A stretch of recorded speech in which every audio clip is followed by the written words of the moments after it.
How you doing? This is JT coming at you with what is freedom of speech. Freedom of speech gives you the right to express your beliefs and ideas without any government regulation or restriction. Is freedom of speech good? I think it is. Why? Because it gives you the opportunity to say what you feel, do what you think via social media, video like I am right now on YouTube, written through a blog or a paper, because it's how you feel. That's the great thing about America, that we have the option to say and do things that we feel, which other countries do not. Within the 1900s, the growth of the internet caused freedom of speech and press to go into many conflicts. By the end of the 20th century, going to the 21st centuries, the radio and television didn't help because now, like I said, through social media, we have many more platforms to do and say how we feel. Is everybody agree with you? No. But what is social media's responsibility? Don't be shocked and surprised at what you might read or see on social media, because it's going to often happen. You may see nudity.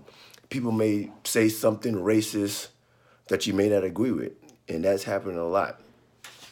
And with that being said, it brings into what I brought into my theory point, which was a standpoint theory, which is the view or attitude towards a particular perspective. Is standpoint theory. A great case and example of standpoint theory in today's society was one, the march at Charlottesville, where you had so-called white supremacists saying how they felt out in the open. You can say what you want in the park. You can say it on a street corner. It's your thoughts. Another form of freedom of speech that was going on, that was social media, that's taken by standpoint theory, was the kneeling during the national anthem.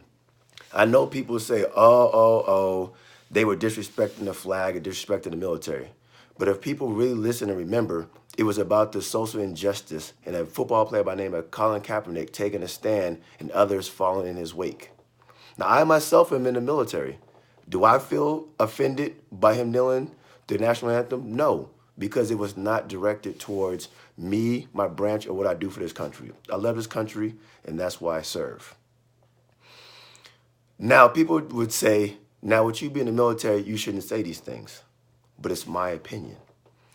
One thing that freedom of speech gives you is a bias at times. And when it gives you a bias, it's how you feel. And right now, people are trying to take away our voices. Another thing in the media that I found that has been going on with freedom of speech is when people direct things towards the NRA in the recent wake of shootings within the schools. What should we do about it? Should there be more testing? Something to think about. Another thing with freedom of speech that people don't want to talk about is with the president. People don't like the way he tweets and retweets, but that's a freedom of speech. People are going to say how they feel about him. He responds in how he feels. Is it right or wrong? It's for you to decide. Within the First Amendment says, Congress shall make no law respecting the establishment of religion, prohibiting or free exercise, therefore, or abiding the freedom of speech or freedom of press, or the right of people peacefully to assemble and petition the government regardless of grievances. Now, what does that say? If you have something that you want to get off your chest, good, bad, and indifferent, within the United States, you have the right to do so, and nobody can take that away from you. So in conclusion, freedom of speech. Some people love it, some hate it, but it's something we have to respect and go by. Everybody's not going to say something you like or agree with, but let them have their moment. Trust me, we've all had this time when we've really wanted to let somebody know about themselves. But if they couldn't say what they feel, this wouldn't be the United States. We'd be in a foreign country where we have no rights. So remember that. Thank you. Godspeed.